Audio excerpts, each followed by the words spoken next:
नमस्कार, बहुत स्वागत है आपका। आप देख रहे हैं गणेशा धर्मा सन्मार्ग।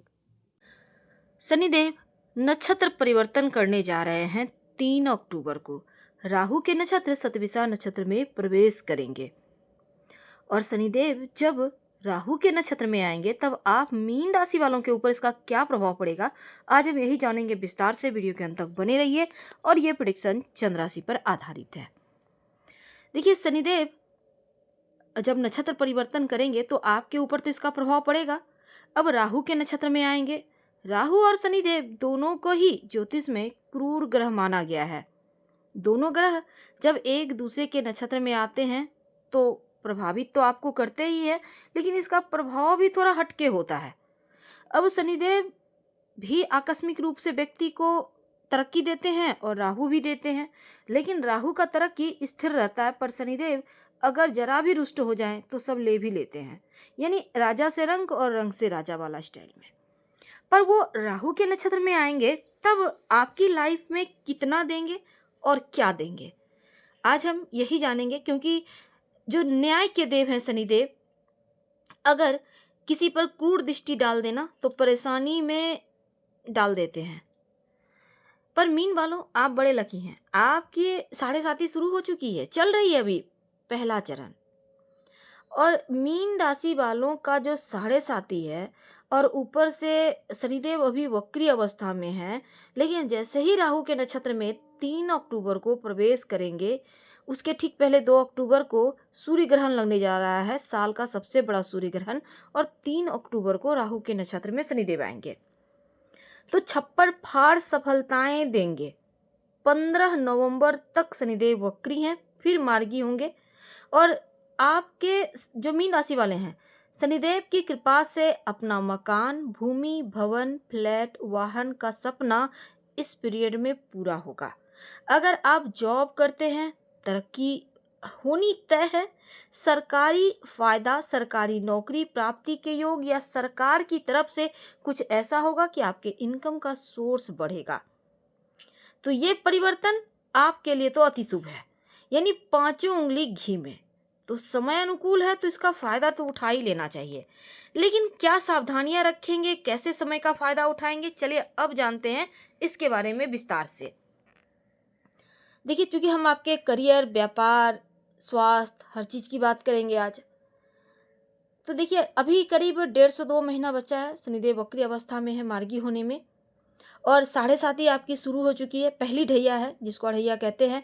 और ये पहला चरण 7.5 का कर्म का फल देने वाले शनिदेव अभी वक्री हैं और वक्री अवस्था में अभी आपके कुंभ राशि में बैठे हैं, यानी 12वें घर में बैठे हैं। लेकिन वक्री अवस्था में वो एक घर पहले का फल देंगे, एकादश भाव का फल देंगे। अब एकादश भाव यानी इनकम का भाव। अब देखिए, अच्छा खासा धन प्राप्ति होगा। बहुत सारे मीन वाले तो अभी बस नोट छाप रहे होंगे, कहने का मतलब खूब कमा रहे होंगे, समय ही कुछ वैसा है। और अगर नहीं अभी तक आया है तो घबराइए मत, 3 अक्टूबर के बाद ऐसा पल आने ही वाला है। कोई ऐसा सोर्स नहीं जहां से आपके पास धन ना आए, ऐसा वक्त है ये। लेकिन प्रयास करना होगा, घर में बैठने से कुछ नहीं होगा, सोचने से कुछ नहीं होगा, प्रयास करना होगा, माध्यम ढूंढना होगा जहां से आप आगे बढ़ पाए। तो ये जो वक्त है ना, ये सही मायने में तरक्की का है। 7.5 से डरिए मत, ये समय अच्छा है, इसका फायदा उठाइए। तो अभी तक लाइफ की जो मुश्किलें हैं बहुत हद तक आपको कम समझ में आ रही होगी कि कम हो रही है, क्योंकि 7.5 का प्रभाव तो नहीं के बराबर अभी है आपके ऊपर। ऊपर से देने पे आए हैं तो देंगे ही। और इस समय देखिए, कृपा बरसेगी उनकी तो आपका करियर में तरक्की होगा। आप शनिदेव यहाँ पर कर्म के स्वामी हैं, कर्म कीजिए। अभी आपके एकादश भाव का फल दे रहे हैं। कोई काम अगर अधूरा है जरूर पूरा कर ले। और बड़े भाई के साथ अगर कोई वादा किया है वो वादा पूरा जरूर कर लीजिएगा। बड़े भाई के साथ तालमेल बनाकर चलिएगा। 12वें भाव यानी कि कुंभ राशि में चल रहे हैं, हालांकि वक्री, लेकिन 15 नवंबर से तो वो मार्गी हो ही जाएंगे। तो अगर कोई काम ऐसा है जो बड़े भाई से तालमेल बिठाकर करना है तो तालमेल बिठाकर आप कीजिए, आपको वो पूरा होगा। लेकिन दूसरी तरफ पैसा आपके पास खूब आएगा, जो भी कार्य करेंगे वहीं आएगा। शनिदेव कर्म के स्वामी है, कर्मों का फल देंगे, चाहे वो शारीरिक हो या मानसिक हो। हाँ, इस समय आप शरीर से एक्टिव रहिए, योगा एक्सरसाइज कीजिए, लेकिन दिमाग से खटके खाइए, क्योंकि इस समय दिमाग का ही खाएंगे आप। राहु के नक्षत्र में आने से आपको संचार के माध्यम से लाभ करवाएंगे। राहु और शनिदेव तो कर्म तो करवाएंगे ही, यानी कर्म से, दिमाग से, संचार से खाएंगे। जो अभी तक अधूरी थी चीजें वो पूरी होगी, एक बार फिर से पूरा होने का वक्त है। जो चीज अधूरी थी, जिसको आप लंबे समय से चाह रहे थे पूरा करना, ये वक्त ऐसा है कि उसको पूरा करने के लिए आप सोचेंगे और वो होगा भी। कामनाओं की पूर्ति का ये वक्त है। शनिदेव को अगर आप एक्टिव कर लेते हैं तो यकीन मानिए सब कुछ बेहतर। लेकिन करेंगे कैसे एक्टिव, ये बहुत आवश्यक है। हम आपको वीडियो के अंत में ये भी बताएंगे कि क्या क्या करना है आपको, कौन सा उपाय करना है, कौन सा सावधानियां रखना है। इसमें खर्चों पर थोड़ा कंट्रोल रखिएगा, क्योंकि खर्चे बढ़ेंगे। धन तो आएंगे पर खर्चे भी बढ़ेंगे, इस पर थोड़ा ध्यान रखिएगा, क्योंकि 12वां भाव विदेश यात्रा का है, खर्चा का है, तो यहाँ पर ध्यान रखना है। और दान तो करना है, पर अपने लिए थोड़ा बचा के ही कीजिएगा, क्योंकि मीन वाले ऐसे होते हैं ना, देने पे आए तो देते चले जाते हैं, फिर वो सोचते ही नहीं कि कल हम क्या खाएंगे। तो हालांकि मीन वाले के बारे में एक और चीज कहा जाता है ज्योतिष में, कि जैसे पानी के अंदर मछली होती है, उसी तरह मीन वालों के आसपास, मछली के आसपास जैसे जल होता है, उसी तरह मीन वालों के आसपास धन होता है। तो इनको कमी नहीं होती, कहीं ना कहीं से मिल ही जाता है, पर थोड़ा दान कंट्रोल में। दान करना है आपको, किसको करेंगे?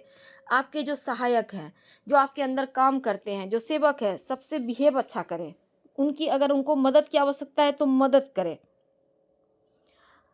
तो अब यहाँ पर प्रयास कीजिए, आपका स्वास्थ्य में अगर कोई नरमी है तो तुरंत डॉक्टर को दिखाइए। यहाँ पर आपको ज़्यादा टेंशन नहीं होगा स्वास्थ्य को लेकर, लेकिन खर्चों पर ध्यान रखिएगा।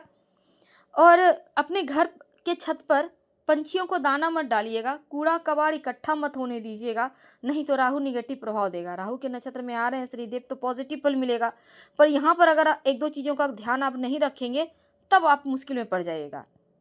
तो छत पर पंछियों को दाना नहीं डालना, किसी पेड़ के नीचे डाल दीजिए। छत पर कबाड़ नहीं रखना, घर में मकड़े के जाले ना हो, कहीं धूल गंदगी फोटो वगैरह पे होता है ना, जम गया है, घड़ी पे जम गया है, ध्यान रखिएगा। घर के दरवाजे के ऊपर, कोई भी दरवाजा हो किसी भी रूम का, खिड़की के ऊपर घड़ी मत टांगिएगा, हटा लीजिए अगर है तो, ये बहुत बड़ा दोष है। इसके साथ ही घर में कोई पुरानी घड़ी है, बंद पड़ी घड़ी है, सेल डालिए, ठीक करवाइए। टूटी घड़ी है फेंक दीजिए, नहीं यूज है किसी को दे दीजिए, पर बंद पड़ी घड़ी मत रखिए। ये आपके जो भाग्य है ना उसको रोक देगा। अब देखिए, जूते चप्पल गंदे मत पहनिएगा, हमेशा साफ करके पहने, एकदम चमका कर पहने। अपने पैरों को सजा कर रखें, साफ सुथरा रखें। जितना खूबसूरत बना कर रखेंगे उतना तरक्की होगा।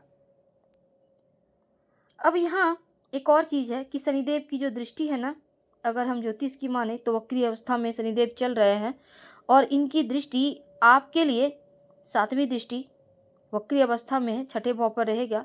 6ठा भाव होता है रोग, चोट, ऋण, कर्जे, शत्रु का। तो यहाँ पर ज़्यादा ध्यान आकर्षित ये कर रहा है। अगर आप कोई कर्ज आपके ऊपर है तो कर्जों से मुक्ति मिलेगी, लेकिन कर्ज लीजिएगा मत, वरना फंस जाइएगा।